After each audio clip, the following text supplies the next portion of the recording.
Get a bag like this at Halloween, do not take it. It's fentanyl. It'll kill you. Drug dealers, a lot of times, they want to sell their drugs. Well, not if they're coming over here to destroy our country. And then so the drug dealers have houses that the kids will come and knock on the door on, and then they'll give that to them? I'm thinking that's how it's going to happen, yeah. So drug dealers would be giving away... Not drug dealers, the illegals that are here. Yeah. They just crossed because Biden has our border wide open. Okay, so the illegals that have houses that then the kids are coming to knock on the illegals' houses, doors and they're drug dealers that are giving the children their drugs. Look at Fox News. All you got to do is watch an episode of Fox News. That's right, folks. This MAGA lady is warning us all that socialism is here, and it's coming in the form of free drugs. Now, ignoring for a minute that no one has ever given their expensive drugs away for free, this latest rant isn't just coming from the grassroots. It's being amplified by the largest right-wing media outlets in the nation. Here's day-drinking Fox News anchor Jeanine Pirro. The fentanyl crisis continuing to devastate families across America. And now it could be showing up in your kid's Halloween candy bag. Health officials are raising concerns about brightly colored fentanyl pills that are being found in packaging that looks like candy. 2 men arrested after selling rainbow-colored fentanyl pills inside candy boxes like Nerds and Skittles. And DEA officials believe it's the cartel's way to target children as young as middle school. Now, you can't expect me to believe Jeanine Pirro doesn't know how drugs work. And on exactly one point, she's right. Drug traffickers will often try to disguise their products as, well, something other than drugs. But that doesn't mean that those drugs are making their way into your kid's Halloween basket. That inconvenient truth didn't stop the folks over at Fox. And you know, Jesse, the truth is, it is an undeclared war by China against American children. And if they cared, the president would stop the inflow or the influx of the fentanyl dealing that's coming through the southern border. But the president's compromised by the country that's declared this drug war on us. It's fascinating to watch the Fox media machine create a controversy before your very eyes. Not only has Fox News brain genius Jesse Waters taken Pirro's wrong statements as true, he's added in another popular Fox talking point, that all of America's problems are coming from our southern border, or China, or whichever group they've decided to vilify today. And in what has to be the craziest moment of all, Fox's Dana Perino suggests a bold strategy for fighting back against fentanyl, proposing a national lockdown just like during COVID. You heard that right.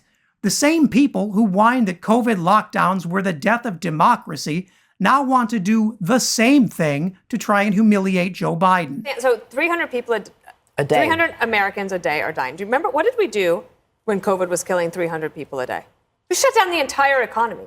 So it's amazing to me that we don't have an emergency cabinet meeting called by the President of the United States. It says, all right, I'm calling a meeting on Thursday at 8 a.m., and I want every one of you to come in here with 2 ideas. Let's talk about some real issues. There's no denying that this country is facing a drug overdose epidemic. According to the CDC, that group Republicans hate, drug overdose deaths rose by nearly 15% last year to 107,000.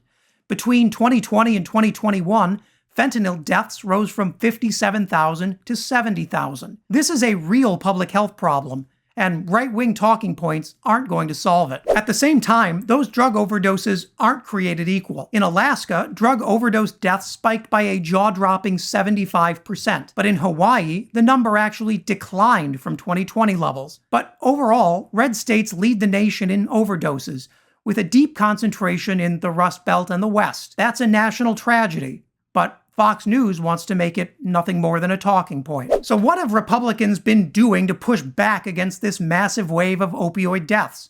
If you guessed nothing, you're absolutely right. Here's Republican Congressman Chip Roy comparing funding the FDA's opioid efforts to tyranny. You never met a set of policies that you could possibly imagine you could do more to undermine and damage your own country than the policies that this administration and the colleagues on the other side of the aisle are adopting. What Republicans won't do is credit the Biden administration for a record amount of fentanyl captured at the border. In their twisted logic, it's a bad thing that the DEA is actually keeping fentanyl out of our communities. And while the supply from across the border is a major problem, it was a lot worse when Republicans wanted to pretend nothing was wrong. Are drug dealers and migrants handing out fentanyl to your kids at Halloween? No.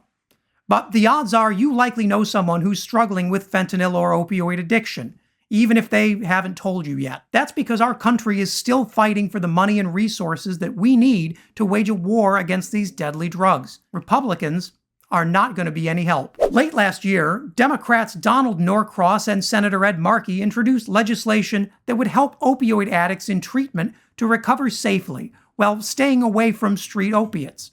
That bill faced united Republican opposition. Then Markey introduced legislation to address the overproduction of opioids by American drug companies. Republicans blocked that effort, too. Republicans don't want to be part of the solution. They want to turn a real public health epidemic into a media circus. That's all they know how to do. And if it hurts Democrats in the midterm elections, even better. To them, another 100,000 preventable deaths is worth it if Joe Biden suffers in the process. Instead of buying into Republican fear-mongering about fentanyl in your kid's Halloween bag, voters should be asking the GOP why they continue to stand in the way of real efforts to fight this deadly epidemic. They can start by following the drug company money flooding into Republican campaigns. Our country can't wait another year to deal with this crisis. If you made it to the end, thank you so much for watching. Please leave a like and consider subscribing. And leave a comment below so you can let me know what I should cover next.